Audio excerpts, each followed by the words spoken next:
c'est quoi les sacrifices, pourquoi les sacrifices, à quoi servent les sacrifices et qu'est-ce que les sacrifices a comme conséquence dans la vie des hommes. Amen. Et nous sommes allés consulter notre frère, comment il s'appelle encore le frère là qui a fait l'édition? Voilà, notre frère Larousse. Il nous aide souvent à le frère Larousse. Et nous sommes allés consulter le frère Larousse et nous avons défini les sacrifices d'une façon simple, d'une façon accessible à tous. On nous dit, les sacrifices tout simplement, c'est une offrande faite à une divinité. Ici, nous ne voulons pas parler de l'offrande faite à Dieu, parce qu'il n'y a pas seulement qu'à notre Dieu que les sacrifices sont faits.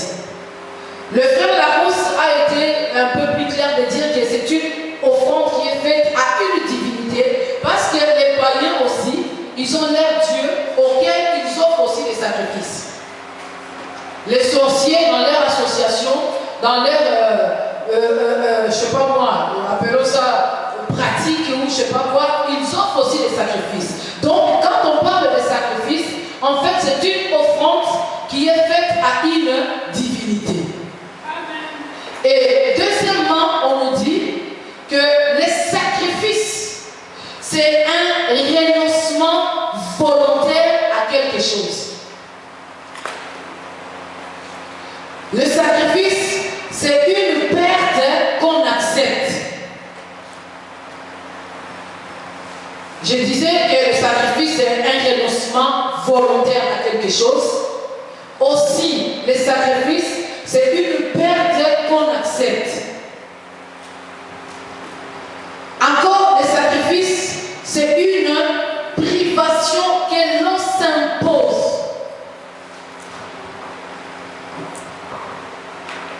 Ce n'est pas quelque chose qu'on t'a imposé, mais c'est une privation que l'on s'impose, c'est-à-dire soi-même, on prend la décision de se priver de cette situation. C'est ça ce qu'on appelle sacrifice. Et il y a des mots qui sont synonymes au sacrifice, c'est-à-dire des mots qui veulent dire la même chose, qui ont à peu près la même signification. Les synonymes des sacrifices, nous en avons pris deux, il y en a beaucoup bien sûr, mais je n'ai pris que deux qui nous intéressent. On dit, on peut parler des sacrifices comme étant une abnégation ou un dévouement. Et s'il faut comprendre la signification de l'abnégation, le dictionnaire définit l'abnégation comme étant une action de faire taire ses sentiments. Abnégation, c'est-à-dire action de faire taire ses sentiments.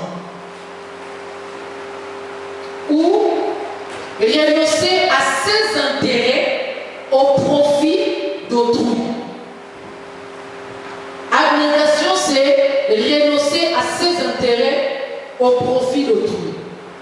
Ces définitions, nous voulons vraiment que nous puissions bien les comprendre, parce que tout au long du message, quand nous allons parler des sacrifices, ça pourrait signifier une chose ou une autre, donc ça dépendra du contexte dans lequel nous allons utiliser ce mot sacrifice. Donc voilà pourquoi toutes ces définitions sont vraiment importantes, que nous puissions bien les connaître. Je disais, les mots synonymes au sacrifice, le premier mot c'est abnégation, et abnégation signifie action de faire taire ses sentiments ou de renoncer à ses intérêts au profit d'autrui. Et comme abnégation, c'est les synonymes des sacrifices. Donc, en d'autres termes, nous pouvons dire que le sacrifice, c'est donc faire taire ses sentiments, ou le sacrifice, c'est renoncer à ses intérêts au profit d'autrui. Et un autre mot qui veut dire sacrifice, c'est le dévouement. Le dévouement, cela est défini comme étant une disposition à servir. Quand on dit de quelqu'un qu'il est dévoué ou qu'il a le dévouement, c'est-à-dire c'est quelqu'un qui est disposé à servir. Le dévouement, c'est aussi une action de se consacrer entièrement à quelqu'un ou à quelque chose.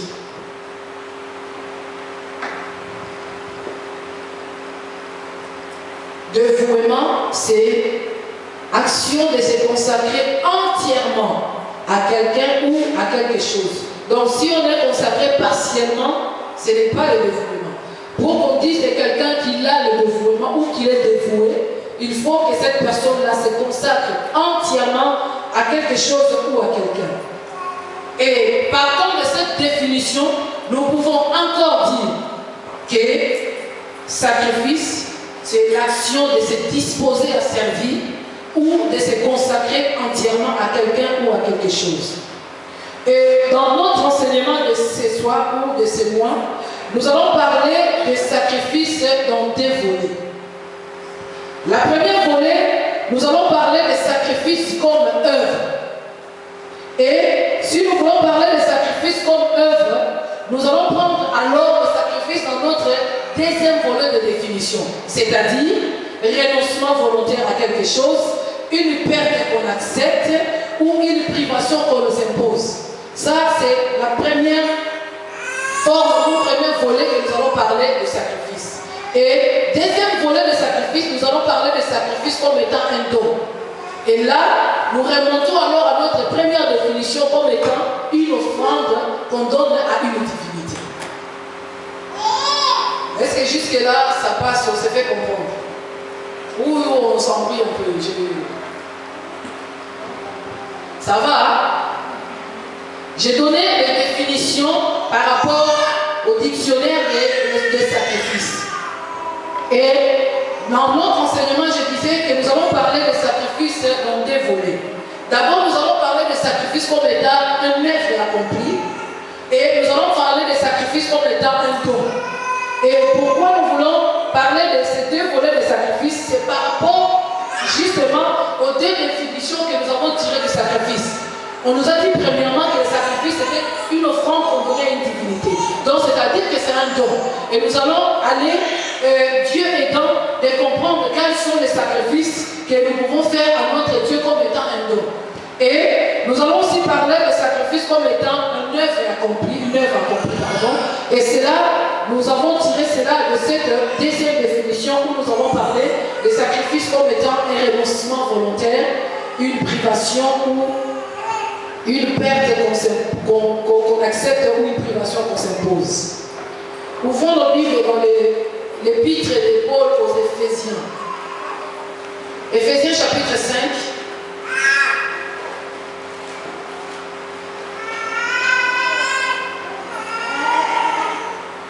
Éphésiens chapitre 5, verset, nous pourrons commencer au verset 1 et 2.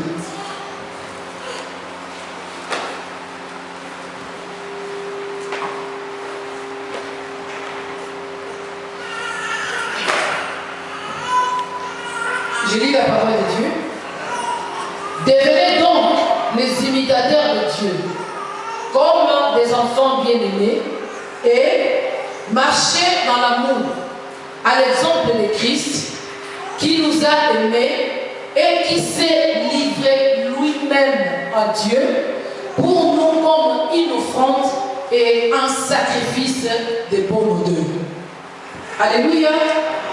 Nous avons dit que le sacrifice, c'est un renoncement volontaire.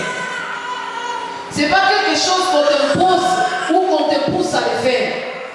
Ce n'est pas quelque chose que pour que tu le fasses, il faut que quelqu'un soit derrière toi, qu'on te dise, qu'on te rappelle, tu ne sais pas que tu devais, tu ne sais pas que tu... Non, c'est une privation volontaire. C'est un pacte en fait qu'on accepte de soi-même.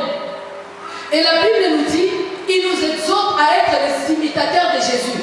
Pourquoi nous devons imiter Jésus? Parce que la Bible dit, Jésus, par amour, ce n'est pas par contrainte, ce n'est pas par obligation quelconque, mais par amour.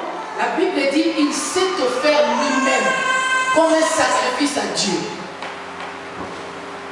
Voilà pourquoi la Bible nous exhorte, la Bible nous interpelle à être ses imitateurs. Il est notre maître, il est notre modèle, il est notre Seigneur, il est celui qui nous sert de guide. Donc nous devons marcher marché, il s'est donné lui-même en sacrifice. Et pourquoi il s'est donné lui-même en sacrifice? Parce qu'il pouvait, pour sauver l'humanité, il pouvait passer outre, il pouvait faire autrement. Il est Dieu de multiples possibilités, il est Dieu de toutes les capacités. Il avait le moyen ou d'autres moyens pour pouvoir sauver l'homme. Mais il a choisi la voie par excellence, la voie incontournable de se sacrifier lui-même pour que l'homme soit sauvé. Voilà pourquoi, de notre part aussi, ce qu'il attend de nous, c'est que l'apôtre Paul nous exhorte à faire comme lui l'a fait, que nous puissions aussi de notre tour nous sacrifier pour ces dieux. C'est vrai, notre sacrifice ne serait pas à la hauteur de son sacrifice, parce que lui, son sacrifice, lui a coûté la vie. Il a fallu que sa vie soit donnée, il a fallu que son sang soit versé, il a fallu que ce qu'il pouvait avoir de plus cher, qu'il accepte cette perte-là, qu'il accepte de se priver de sa vie. Vous savez, dans les cieux, il était entouré de myriades des anges, des archanges, des chérubins, des séraphins qui, la Bible dit, nuit et jour, ils n'ont rien d'autre à faire que de louer, que d'adorer le nom de Dieu. Ils ne font que ça. Ils ne font que chanter pour lui. Ils ne font que proclamer ses hauts faits. Ils ne font que l'adorer. Mais il s'est privé de toute cette gloire. La Bible dit qu'il s'est dépouillé de sa royauté. Personne ne l'a forcé à le faire. Ce n'est pas le diable qui l'a défié même pour dire voilà, tu ne pourras pas sauver le monde. Et il dit voilà, je vais relever ce défi. Non, ce n'était pas un défi qu'il devait relever. Mais il a fait ça de lui-même. Il s'est livré lui-même en sacrifice à Dieu pour le salut de l'humanité. C'est-à-dire qu'il a renoncé à toute la gloire. Bien aimé, aujourd'hui, si nous voulons peut-être parler de l'histoire de l'Afrique, de l'histoire actuelle de l'Afrique, nous voyons combien les autorités ou les chefs d'État, même pas en Afrique, même à travers le monde, nous voyons combien les hommes s'accrochent au pouvoir. Parce qu'en réalité, ce qu'ils cherchent dans ce pouvoir-là, ce qui les attire dans le pouvoir-là, c'est la gloire. Ils sont entourés de tous les honneurs possibles, ils sont sécurisés, donc c'est cette gloire-là qui font que ces personnes-là s'accrochent. Même s'il est malade, il n'a plus la santé physique, il n'est plus apte à le faire. Mais il s'est dit, si je quitte le pouvoir, donc je n'aurai plus la gloire. Si je quitte le pouvoir, les militaires ne vont plus me faire des saluts devant moi. Si je quitte la gloire, c'est-à-dire quand je vais circuler, il n'y aura plus de cortèges qui vont m'accompagner. C'est tout ce qui leur pousse à s'attacher au pouvoir. C'est à cause de la gloire. Mais croyez-moi, la gloire qui compte ces hommes-là, ce n'est pas comparable à la gloire qu'a notre Dieu dans les cieux. Ce n'est même pas le 1 centième, le 1 millième, le 1 milliardième de la gloire que Dieu a dans le ciel. Mais la Bible dit par amour pour l'homme, par amour pour l'humanité, il a accepté de se priver de cette gloire-là. Et il pouvait aussi descendre sur la terre, prendre une autre forme de gloire. Parce que les rois de ce monde, ils ont des gloires. Il pouvait aussi venir dans le monde en tant que roi. Il pouvait se dire, bon, même si ça ne serait pas comparable, mais je vais quand même avoir la gloire dans le monde. Mais il a pris la place la plus humiliante de l'homme. Voilà même comment il est né. Est-ce que c'est la maternité qui manquait? Est-ce que c'est les hôpitaux qui manquaient? Les sages-femmes le manquaient? Mais il a choisi d'aller naître dans un endroit où on élevait les animaux. Pour nous prouver combien il a réellement voulu prendre la place de l'homme. Il s'est privé de toute la gloire possible. Jusqu'à aller. Moi je me dis toujours, oui c'est vrai, Jésus était venu, sa mission était de mourir pour l'humanité. Mais pourquoi il ne pouvait pas choisir une mort paisible? Pourquoi il ne pouvait pas choisir une mort douce? Parce que c'est la mort, il devait mourir.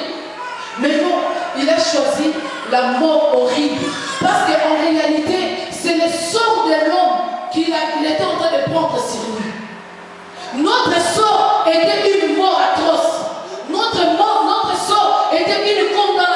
éternel. Et même la Bible dit, jusqu'aujourd'hui, les gens qui n'ont pas Jésus-Christ comme Seigneur et Sauveur dans leur vie, quand reviendra Jésus dans sa gloire, ils iront dans un lieu où il y aura les plaies et les grincements des dents. C'est-à-dire dans un tourment éternel. Et nous aussi, sans Jésus, c'était le sort qui nous était réservé. Alléluia. Nous aussi, nous étions condamnés à cette même sort. Mais puisqu'il a voulu prendre notre place, puisqu'il s'est sacrifié pour que nous puissions recevoir la vie, voilà pourquoi il a accepté toutes ces conditions de souffrance, toutes ces conditions de torture, toutes ces conditions de tout ce que nous savons. Et la Bible nous dit, nous devons être les imitateurs de Jésus. Alléluia. Et dans Romains chapitre 12,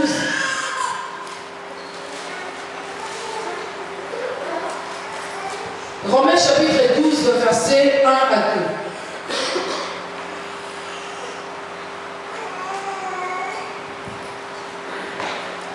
2. La Bible dit, je vous exhorte donc, frères, par les compassions de Dieu, à offrir vos corps comme un sacrifice vivant, saint, agréable à Dieu, ce qui sera de votre part un culte raisonnable. Ne vous conformez pas au siècle présent, mais soyez transformés par le renouvellement de l'intelligence, afin que vous discerniez quelle est la volonté de Dieu, ce qui est bon, agréable et parfait. Alléluia. Dans l'épître aux Éphésiens, il nous dit d'imiter le Seigneur de gloire, d'imiter notre Maître qui, par son amour, il s'est donné lui-même un sacrifice. Maintenant, ici, l'épître aux Romains, la Bible nous exhorte à offrir nos corps comme un sacrifice vivant. C'est-à-dire, c'est une façon, ça rejoint cette pensée-là où nous devons imiter Jésus, du fait que lui, il s'est sacrifié pour nous, du fait que lui, il s'est sacrifié pour que nous soyons rachetés, que nous devenions ses enfants. Maintenant que nous sommes ses enfants, maintenant que nous l'avons reçu comme Seigneur et Sauveur dans notre vie, nous devons aussi faire comme lui, c'est-à-dire offrir nos corps comme un sacrifice. Et les sacrifices que nous devons offrir notre corps, ça ne doit pas être n'importe quel sacrifice. La Bible dit que ces sacrifices doivent être vivants. Déjà, ça doit être saint et ça doit être agréable à Dieu. Ce qui sera de notre part un culte raisonnable. Bien aimé, c'est vrai, quand nous sommes rassemblés en ces lieux, nous rendons un culte à Dieu.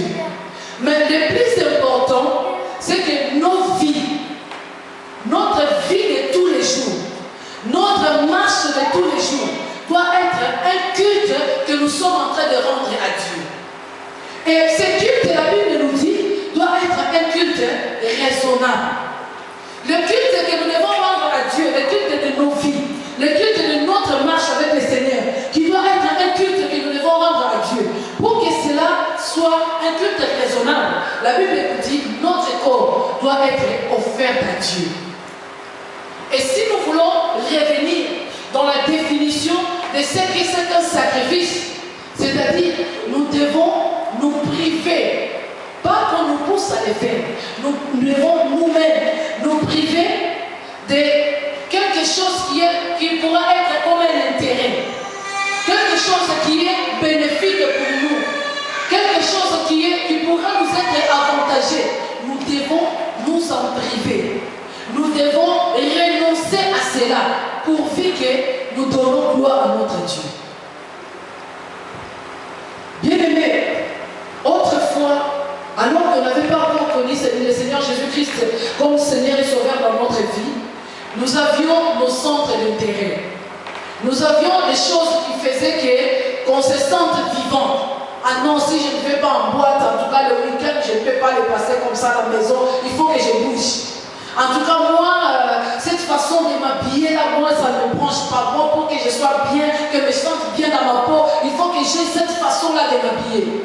En tout cas, moi, on ne peut pas me dire des choses et laisser. Moi, si quelqu'un crie sur moi, je dois aussi crier. Moi, si on me parle, je dois riposter. Ça, c'était notre façon de faire.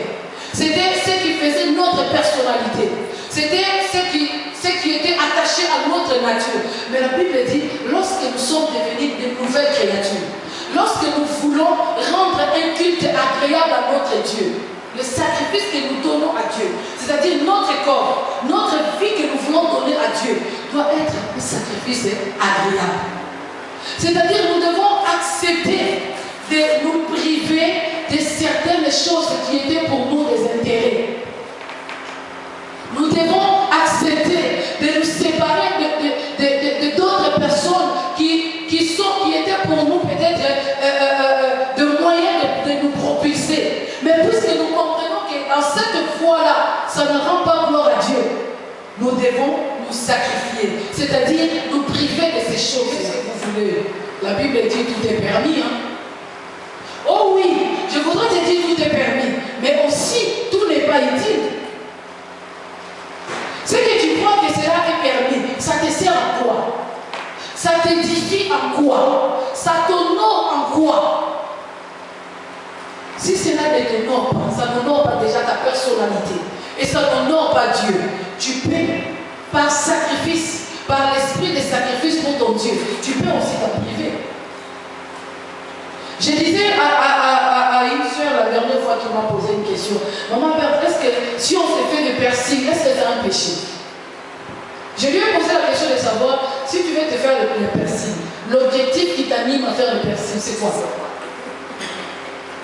La raison pour laquelle tu veux te faire persil, je ne sais pas, tu veux le faire où? Sur ton nez, sur ta langue, tu veux le faire pourquoi? En réalité, cela n'est pas un péché. Si tu te fais percer, ce n'est pas un péché. Mais tu l'as fait pourquoi? C'est là que ça devient un péché. C'est l'objectif, c'est la raison qui te pousse là. C'est là que ça devient un péché. Parce qu'on peut aussi, c'est ça aussi, c'est du persil. On s'est percé les oreilles pour mettre les boucles d'oreilles. Mais quand ça devient extravagant, tout excès, le monde dit tout excès, oui. Tu l'as déjà là, et tu vas encore te faire là, tu vas le faire là.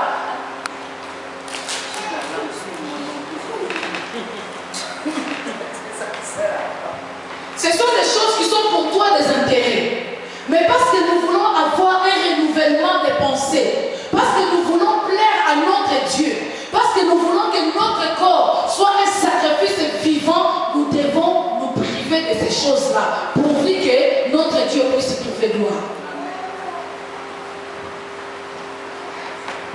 Amen. Amen. La Bible dit, Paul exhorte le peuple. Il exhorte le peuple à voir, il dit, pour par la compassion de Dieu. C'est-à-dire, c'est quelque chose que tu dois te dire, si je l'ai fait, c'est par reconnaissance de quelque chose. Les dieux là qui pouvaient rester dans son coin, dans sa gloire, qui pouvaient rester au ciel, se contenter de la gloire des anges et des archanges. Mais si lui, il s'est sacrifié pour moi, en retour, moi aussi, je dois faire quelque chose pour lui. Et ce qu'il nous demande en retour de faire pour lui, comme je disais tout à l'heure, ça ne sera pas à la hauteur de ce que lui, il a fait pour nous. Loin de là. Ça n'arrivera pas. Mais simplement, il veut voir en nous cette bonne foi, de le prouver que non, je pouvais faire ça. Mais si je ne le fais pas, c'est à cause de toi. Je pouvais aussi faire comme d'autres jeunes font. Mais si je ne le fais pas, parce que je vais me distinguer d'eux. Je reconnais que tu es mort à la croix pour moi. Alors moi, je vais marcher à la manière à ce que toi, tu puisses trouver gloire. Bien-aimé, le sacrifice, c'est comme on a dit tout à l'heure, c'était renoncer à ses intérêts au profit d'autrui. Quand on a parlé de l'identité de l'Église, nous avons parlé de la communion fraternelle où nous devons nous soutenir les uns envers les autres. Aujourd'hui, l'Église, il applique cet esprit-là, c'est-à-dire particulier d'intérêt pour moi au profit de ma soeur. C'est-à-dire, je dois disposer de mon temps pour que je puisse prier pour la vie de ma soeur. Que je dois disposer de mon temps où je dois être là pour que quand les autres vont venir, qu'ils puissent me trouver que moi je suis déjà là.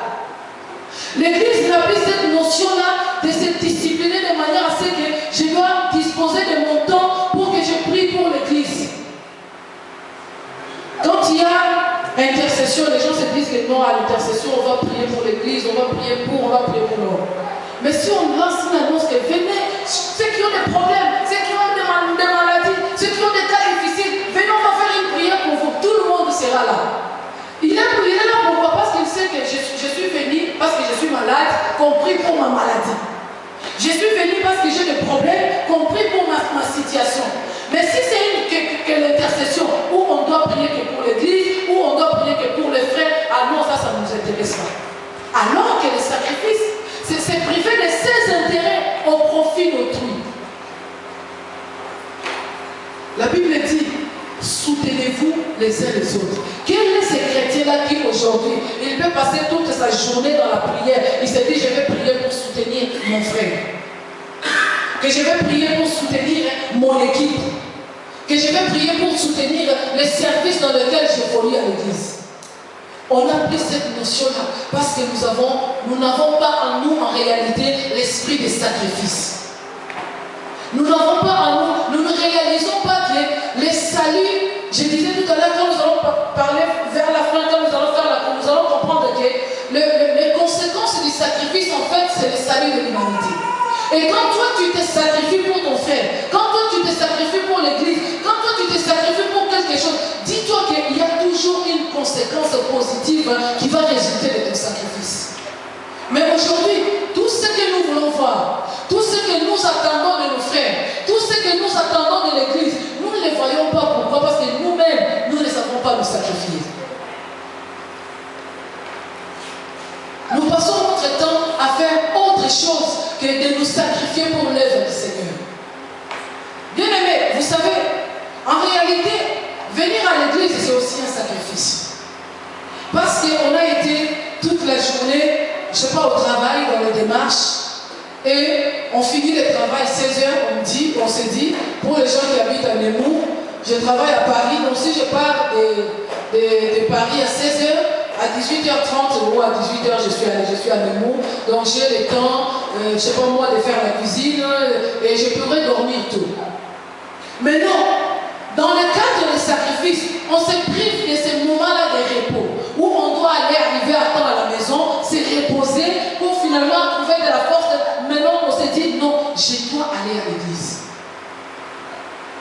Pendant que les autres ne sont pas encore là, qui ne sait pas, parmi les enfants de Célène, qui ne sait pas que mercredi, on doit être à l'église?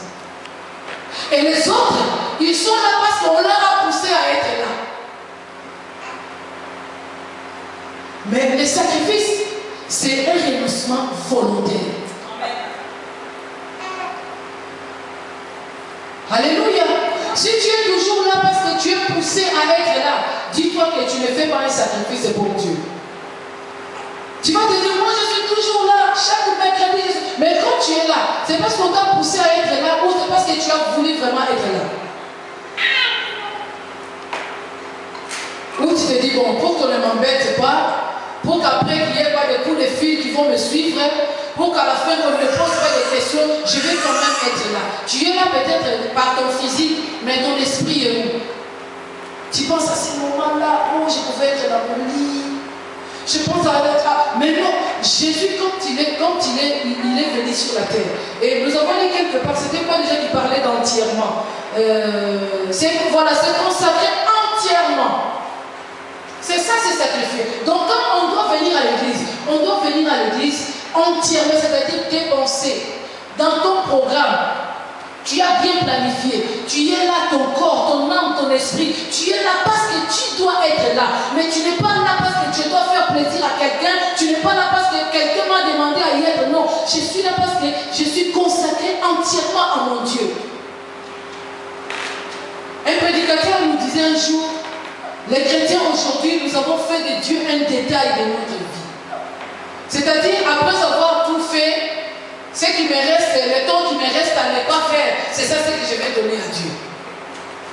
Bon, je me dis, mon programme, j'ai fait le mercredi. Bon, le mercredi, comme je ne travaille pas, il y a même des gens qui ont la grâce de ne pas travailler le mercredi. Mais c'était le mercredi, comme je ne travaille pas, non, c'est mon jour de repos.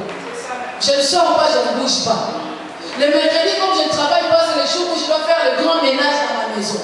Il fait le ménage jusqu'à être fatigué, et puis à 16h, quand finalement il a quelqu'un au téléphone, ah, je suis tellement fatigué, je ne pourrais même pas sortir. Là, il faut que je me repose.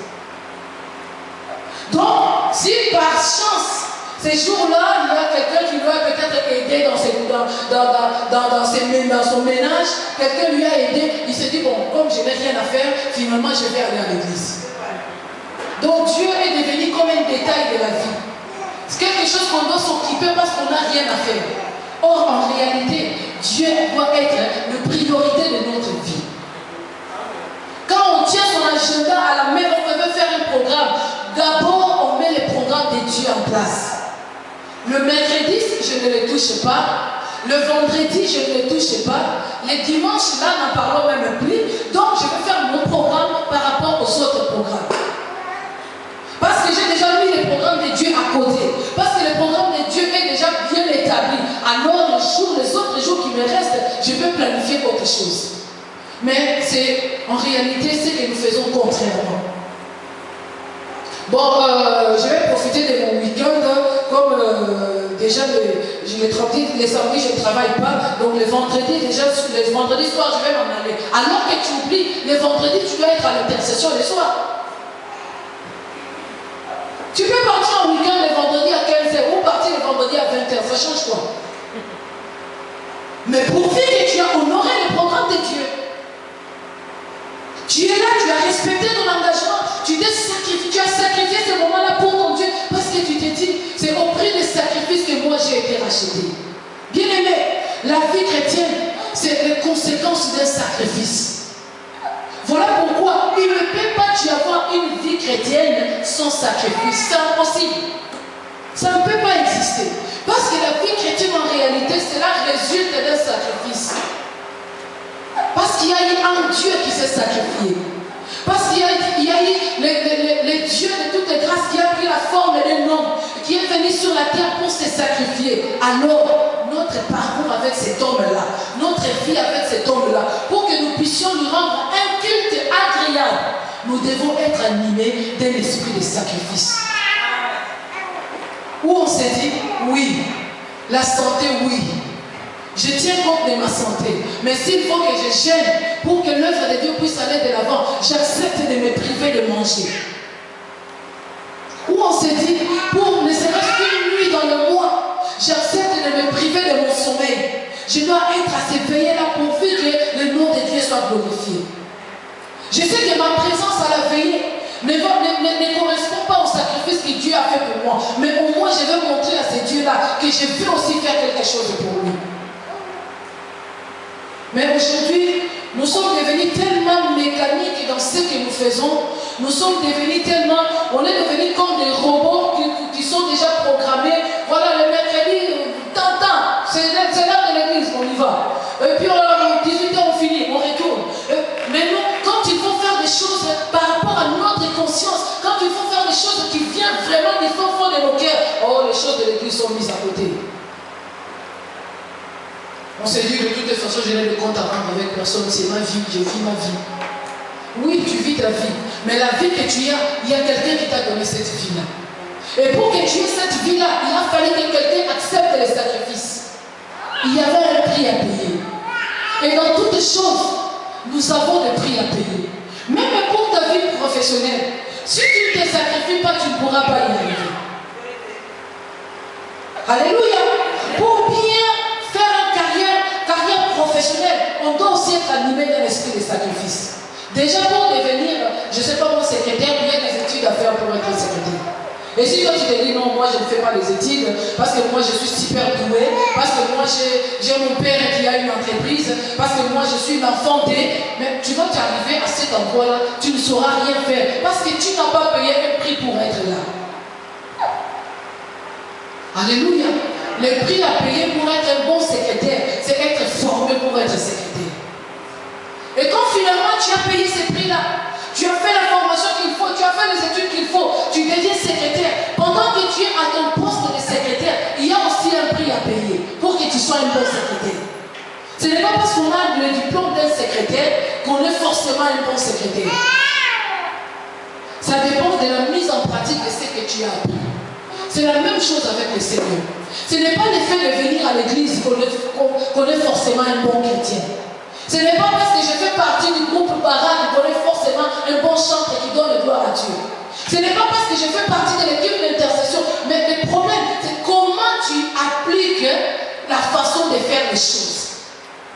Ce que doit faire un intercesseur, la vie que doit mener un intercesseur, le fardeau des âmes que doit avoir un intercesseur, est-ce que c'est ce que tu as dans ton cœur?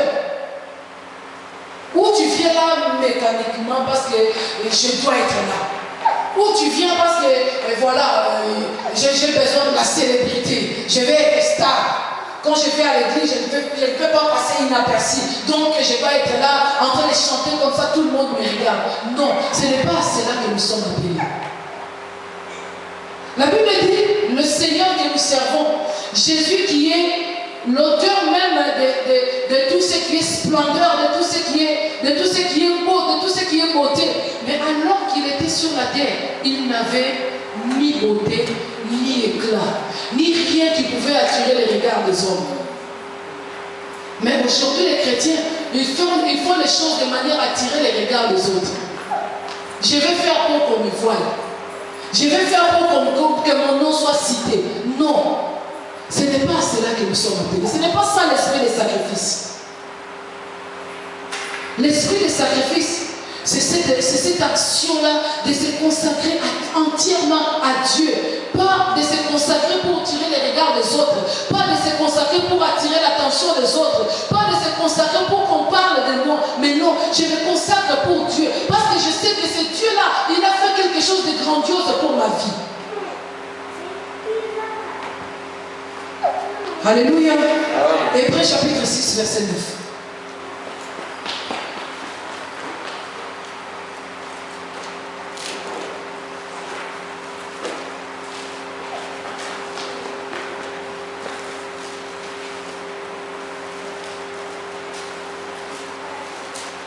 Quelqu'un peut faire la lecture s'il vous plaît. Verset 9 à 12.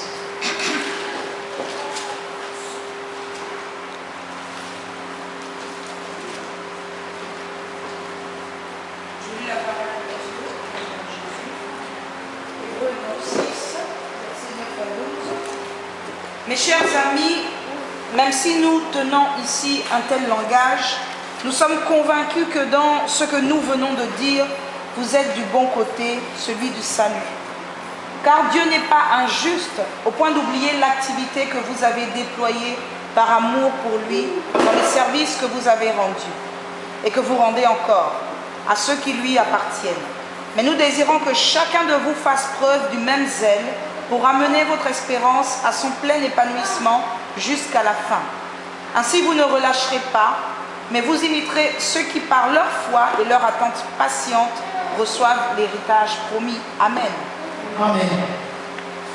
Je vais lire cette version. La Bible dit, quoique nous parlions ainsi, bien-aimés, nous attendons pour ce qui vous concerne des choses meilleures et favorables au salut. Alléluia. L'apôtre Paul dit, nous attendons de vous. C'est-à-dire, Dieu attend de nous. Quoi que nous parlions. Ainsi, bien aimés, nous attendons pour ce qui concerne les choses. Excusez-moi. Quoi que nous parlions ainsi, bien aimés, nous attendons pour ce qui concerne les choses meilleures et favorables au salut. Alléluia. Bien aimés, c'est que Dieu attend de nous. C'est que la personne ou Christ qui s'est sacrifié pour nous, il a donné le meilleur de lui-même. Il n'a pas donné une partie de sa vie, parce qu'il pouvait aussi le faire. Et je crois dans sa divinité, même s'il n'avait donné qu'une partie de sa vie, cela allait suffire pour sauver l'humanité. Mais ce n'est pas ce qu'il a fait. Il n'a pas donné une partie de lui-même. Il n'a pas donné les miettes de ce qu'il pouvait avoir. Mais il a donné sa vie. Ce qu'il avait de plus précieux. Voilà pourquoi il dit, ce qu'il attend de nous, c'est le meilleur de nous-mêmes. Que nous fassions des choses qui sont favorables au salut. Bien aimé, ce qui est favorable au salut, c'est que tu te sacrifies pour ton Dieu. Ce qui est favorable au salut, c'est que tu te sacrifies pour l'œuvre que tu accomplis dans l'église.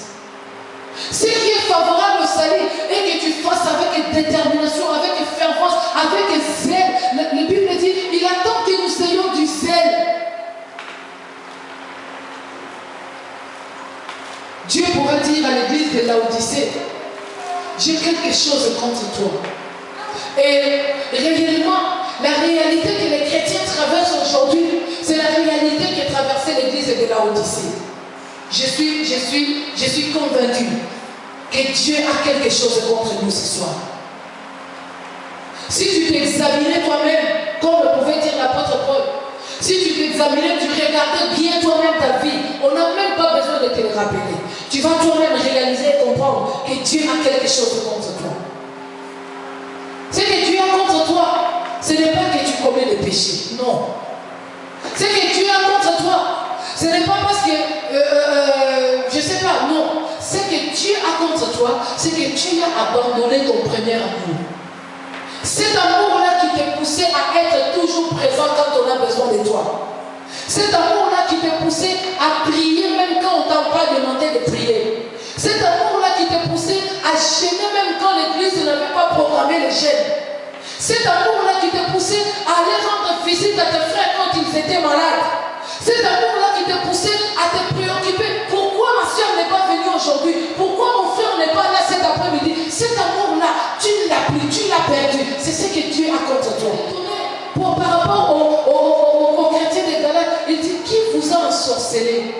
Après avoir commencé par l'esprit, c'est-à-dire après avoir eu le zèle de l'évangile, après avoir œuvré pour le salut, après avoir donné le meilleur de vous-même, mais qu'est-ce qui vous arrive pour que vous deveniez finalement charnels?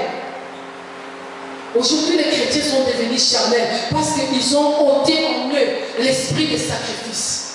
Parce qu'ils ont oublié que nous avons été rachetés au prix du sacrifice. Et en retour, ce que Dieu attend de nous, c'est que nous puissions aussi nous sacrifier pour son œuvre. Bien aimé, quand on parle de sacrifice, c'est quelque chose qui n'est pas facile à faire. On doit se priver de quelque chose qu'on aime faire, mais on doit s'en priver. Ce n'est pas quelque chose de facile. On doit renoncer à quelque chose où on voit l'intérêt dedans, mais on doit renoncer parce qu'on se dit que ça ne donne pas gloire à Dieu.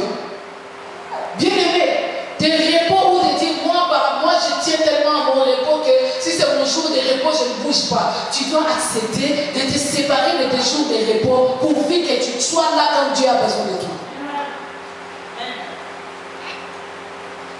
Et ici la Bible dit, parce que Dieu n'est pas injuste pour oublier tout ce que nous faisons pour lui. Vous savez, nous servons un Dieu qui est juste. Et lui-même il dit dans sa justice, lorsqu'il reviendra, il viendra pour payer à chacun selon ses œuvres. Ne crois pas que non, parce que je fais partie des célèbres. La récompense des célèbres sera collective. Nous tous nous serons bénis. Comme on avait un papa tellement dévoué, on avait un papa qui aimait Dieu. Et quand il sera béni, nous serons bénis par lui. Peut-être la bénédiction terrestre, je ne sais pas si ça serait comme ça, je ne sais pas. Mais quant aux récompenses, que quand le Seigneur reviendra, il donnera à chacun selon ses œuvres. Voilà pourquoi tu as intérêt, bien-aimé. Tu as intérêt, mon frère, à te donner corps et âme dans l'œuvre du Seigneur. Tu as intérêt à te sacrifier pour la gloire de Dieu. Tu as intérêt à donner ton corps comme un sacrifice vivant. Et la Bible dit que ce sacrifice-là que nous devons donner à notre Dieu doit être un sacrifice saint. Oh, je me réserve de parler de la sainteté aujourd'hui. Parce que s'il faut parler de la sainteté, il y a de quoi se poser des questions. Tu peux te dire, oui, moi je me sacrifie pour le Seigneur. Tu peux te dire, oui, moi j'ai donné mon corps comme un sacrifice à Dieu. Oui, mon sacrifice que j'ai donné à Dieu, c'est vivant, parce que je suis toujours là, parce que je fais ce qu'on me demande cela est sain. Si cela n'est pas sain, n'est pas agréable non plus à notre Dieu. Or, pour que notre vie, notre culte que nous devons rendre continuellement à notre Dieu, pour que ces cultes-là soient raisonnables, c'est-à-dire les sacrifices doivent être vivants, sains et agréables. C'est ça ce qui fera de notre culte un culte raisonnable auprès de notre Dieu. C'est ce qui fera que quand nous allons poser notre sacrifice sur l'autel, que cela puisse avoir une bonne odeur qui montera vers le trône de Dieu. Mais aujourd'hui, avec cette notion de tout est permis, nous avons perdu la notion de la sanctification. Or, la Bible dit, soyez saints, parce que votre Dieu est saint. Le Dieu qui nous a appelés, le Dieu que nous servons, c'est un Dieu saint. Voilà pourquoi il nous appelle à la sainteté. En fait, Dieu ne nous demande pas des choses qui sont au-delà de nos forces, qui sont au-dessus de nos capacités. Parce que s'il a pris la place de l'homme, s'il a vécu dans la chair humaine, parce qu'il voulait savoir jusqu'où l'homme est capable d'aller. Il voulait tester et approuver les limites de l'homme. Ayant vécu dans la chair, il sait de quoi l'homme est capable. Quand il t'appelle à la sainteté, parce qu'il sait que c'est possible que tu puisses marcher dans la sainteté. Quand il te dit, tu dois offrir ton corps, il sait que c'est possible que quelqu'un puisse offrir son corps à Dieu. Cela est possible. Si seulement tu te disposes, si seulement tu acceptes de marcher selon sa parole, cela est possible. Comme je pouvais dire, les choses de Dieu sont devenues tellement difficiles pour nous, c'est devenu tellement lourd sur nos épaules, parce qu'en réalité, nous ne nous trouvons pas dans le lieu de sacrifice. Or, quand on est dans le lieu de sacrifice, Dieu se pourvoira lui-même. Et les sacrifices que nous devons mettre sur cet autel-là, c'est d'abord nos vies. Il nous exhorte, nous, à donner nos vies, à donner nos cœurs, à donner nos corps comme un sacrifice vivant. Il n'a pas besoin que nous donnions une partie de nous-mêmes. Non, je suis là seulement, je dois être à l'église, c'est seulement, comme pouvait dire papa, c'est seulement les jambes qui se sont convertis parce que ça marche pour venir à l'église. Non, il n'a pas besoin de nos jambes, il a besoin de nos cœurs. C'est ça ce qui est le vrai autel que Dieu a besoin dans nos vies, c'est nos cœurs. Et nous devons les sacrifier. Nous devons être animés de cet esprit de sacrifice.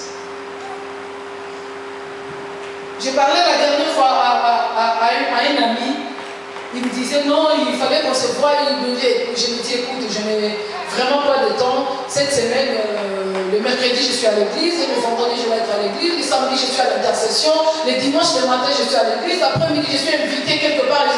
Il me dit mais finalement toi tu vis comment? Tu vis quand? Moi je dis oh mais je vis tous les jours là. Non. Tu dois trouver aussi du temps pour toi-même. Tu es tout le temps à l'église, c'est pourquoi? Je dis oui.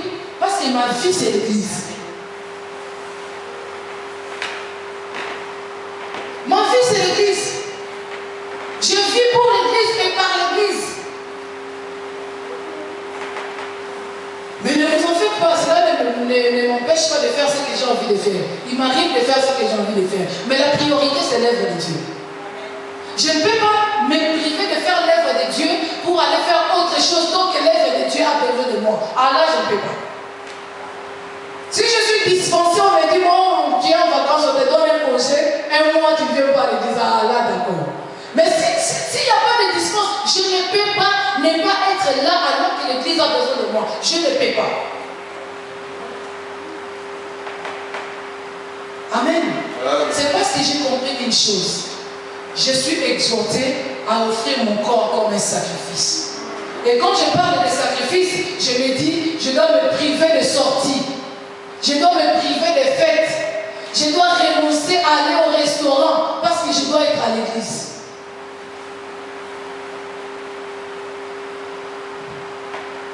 Amen. Nous sommes exhortés, bien-aimés, à offrir nos corps comme un sacrifice vivant. Et le sacrifice vivant que Dieu attend que nous puissions offrir nos corps, ce n'est pas du gâchis. Ce n'est pas quelque chose que nous donnons comme ça et qu'en retour nous n'aurons rien. Non. La Bible dit, il n'est pas injuste pour ne pas oublier toutes les œuvres que nous faisons pour lui. Il est le rémunérateur de ceux qui le cherchent. La Bible dit, vous servirez l'Éternel votre Dieu et il bénira vos eaux et vos camps. Il est le Dieu juste qui bénit. Non, les problèmes, si nous n'arrivons pas à voir ou nous n'arrivons pas à réaliser les bénédictions dans notre vie parce que nous ne le servons pas. Nous croyons peut-être servir Dieu, mais nous ne sommes pas dans les normes de service. C'est-à-dire, nous servons Dieu et nous n'arrivons pas à nous priver de nos intérêts. Nous servons Dieu en même temps nous gardons nos intérêts. Et bien Dieu dit, ok, parce que vous gardez vos intérêts, moi aussi je garde ma bénédiction. Or, si nous arrivons à nous priver de nos intérêts, si nous arrivons à renoncer volontairement de ce qui peut être bénéfique pour nous, au profit de l'œuvre de Dieu, croyez-moi, il n'est pas injuste. Il est celui qui accomplit toujours sa parole. Et sa parole nous dit, quand nous les servons, il nous bénira. Bien-aimés, ne soyons pas comme de ces petits enfants où pour faire quelque chose, on doit toujours être derrière eux. Les enfants, quand ils sont encore au bas âge, le matin, les parents sont obligés de les réveiller. Il est l'heure, allez à l'école, réveillez-vous, apprenez le petit-déj. On doit toujours être avec eux parce qu'ils sont encore enfants. Mais plus ça grandit, plus ça prend eux-mêmes les responsabilités. Il sait que je dois arriver mon réveil, je dois me réveiller à 6 heures, je dois m'habiller, je dois être à l'heure, Grandissons, bien-aimés. Grandissons par rapport à notre façon de faire. Grandissons dans notre foi. L'essentiel, ce n'est pas intéressant d'avoir fait 10 ans dans la vie chrétienne. Ce n'est pas intéressant d'avoir fait 5 ans dans la vie chrétienne si on ne voit pas en nous les signes que nous avons grandi.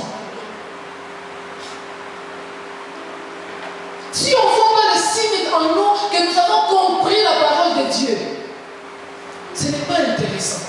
Ce ne sont pas le nombre des années que nous avons fait à l'église qui compte, mais c'est ce que nous faisons pour le Seigneur, c'est ça ce qui compte. C'est la manière dont nous nous disposons, la manière dont nous nous sacrifions, la manière dont nous sommes consacrés à l'œuvre du Seigneur, c'est ça ce qui compte. Voilà pourquoi il pourra donner ces paraboles des ouvriers des derniers temps. Il y en a ceux qui ont été engagés à 7 h du matin. Il y en a ceux qui ont été engagés à midi. Les autres ont été engagés à 17 h, mais à 18 h, ils ont tous pris la même paix. Les gens peuvent dire que non, le patron est injuste. Non, ce n'est pas le problème de l'injustice. Le problème, c'est ce qu'ils ont eu comme résultat. C'est ça ce qui compte. Tu peux être là depuis des années. Tu peux être là depuis la nuit des temps. Tu peux même être celui qui a commencé cette église. Oui, on dit d'abord avec toi, mais ils sont le fruit de tes années, de ton temps, de tous ces moments que tu as passés à l'église. Ils sont où les fruits? Simplement parce que nous n'aimons pas nous sacrifier pour les Seigneur. Bien-aimé, Jésus, par l'esprit du sacrifice, la Bible dit qu'il s'est humilié jusqu'à aller mourir sur la croix. Aujourd'hui, ce qui détruit aussi l'esprit du sacrifice, ce qui détruit aussi les enfants de Dieu, qui empêche les enfants de Dieu d'avancer avec le Seigneur, c'est l'orgueil. On s'est dit, mais non, lui là, qu'est-ce qu'il va m'apprendre? On s'est dit, mais non, moi je sais, moi je connais. Bien aimé, la Bible dit, personne ne connaît, même la parole de Dieu, même ceux qui prêchent la parole, même ceux qui sont ministres de Dieu. La Bible dit, nous connaissons en partie et nous prophétisons en partie. Cela veut dire que nous avons toujours besoin d'apprendre quelque chose dans notre vie. Nous avons toujours besoin de nous perfectionner, d'exceller, d'aller toujours de l'avant. Complexe de suffisance, ça détruit l'œuvre de Dieu. On est aujourd'hui tellement complexé par cette complexe de suffisance et non même par une complexe de supériorité où on se croit supérieur à tout, où on se croit tout connaître, on se croit tout savoir, on ne veut plus être conduit par quelqu'un, on se dit mais non, moi je sais, moi personne ne peut me diriger, moi personne ne peut me dire quelque chose. L'église ne marche pas comme ça. Jésus qui était Dieu, mais il s'est humilié jusqu'à accepter la mort. Tout simplement parce qu'il a été animé d'un esprit de sacrifice. Il s'est dit, je dois me sacrifier. Et si je ne m'humilie pas, ce sacrifice-là ne s'accomplira pas. Quand il est allé à Gethsemane et qu'il a vu toute la souffrance qu'il attendait, il pouvait aussi changer la vie. Il pouvait aussi dire, mais non, je suis quand même un Dieu. Pourquoi je laisserai ces circoncis me maltraiter comme ça? Je suis quand même un Dieu. Mais non, il ne s'est pas mis à cette place-là de Dieu. Il s'est dépouillé lui-même de sa royauté, pourvu que l'œuvre de Dieu puisse s'accomplir, pourvu que la volonté de Dieu puisse s'accomplir. Aujourd'hui, par orgueil, nous bafouons la volonté de Dieu là au milieu de nous. Les choses que nous sommes censés faire, les choses que nous devons faire, nous sommes conscients, nous savons que nous devons les faire comme ça, mais par orgueil, nous refusons de les faire tout simplement parce qu'on est orgueilleux. Et croyez-moi, Dieu résiste aux orgueilleux. Et quand Dieu te résiste, je ne sais pas qui pourra te défendre contre la colère de Dieu. Si tu as des problèmes avec des hommes, Dieu peut te défendre. Si tu as des problèmes avec le diable, Dieu va te défendre. Mais si tu as des problèmes avec Dieu, qui pourra te défendre? Donc alors ne cherche pas à être en conflit avec Dieu par ton orgueil. Ne cherche pas à être en conflit avec Dieu par ta façon de faire. Humilie-toi là où il faut t'humilier. Sacrifie-toi là où il faut te sacrifier. Et Dieu te bénira. Amen. Amen. Voilà, nous allons élever nos voix et remercier le Seigneur pour ces moments que nous avons passés à écouter sa parole. Bien-aimé, tu vas prier. Tu vas dire à Dieu de te donner l'esprit de sacrifice. De te donner un cœur de sacrifice. Que tu sois là quand l'Église a besoin de toi. Que tu sois là quand l'œuvre de Dieu a besoin de toi. Que tu fasses les choses qui feront avancer l'œuvre de Dieu. Que tu ne sois pas cet orgueilleux-là qui sera le bateau qui sera mis sur le roue de l'Église de Dieu pour que l'œuvre de Dieu ne puisse pas avancer. Nous sommes appelés à rendre à notre Dieu un culte agréable. Alors prie. Si tu as des reproches à te faire par rapport à ces messages, réponds-toi et demande pardon à Dieu.